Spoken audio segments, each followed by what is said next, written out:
Zvi abgayizon Qur'ana Un satushki dishish qilavataydi Zashalar mir patalaytas keliga Zunzaq shedan yata khayta vaxshedan Zunzaq shedan yata khayta vaxshedan Im gafartu shin sanarin gujarya Deder qala qamar gizaf kanachaq Yiqafizla sasanda zat khurava Çetin vilik galay diyar rehatva ekhaya Çetin vilik galay diyar rehatva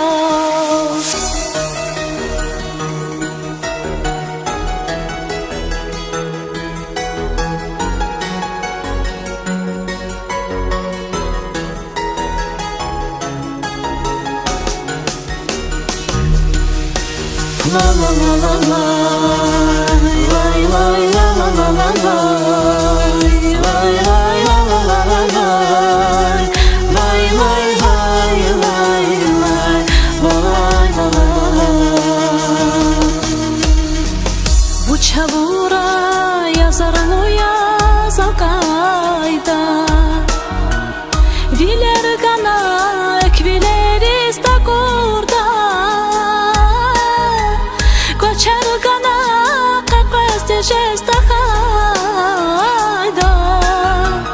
Jehil khaqay didedi u chavura Rosh suratur didedi u chavura Im gafardu shin sanarin gujarya Deder qala qamar gizaf Yiqafizla sasanda zat khurava Çetin vilik galay diyar rehatva ekhaya Çetin vilik galay diyar rehatva Yaşar Xana Giliz velet tatayda Jehil yaz xende da amuqayda Vaqt taxanmaz ajal dit xwayda Dide buba avaz yetim xayda Vuçray xibes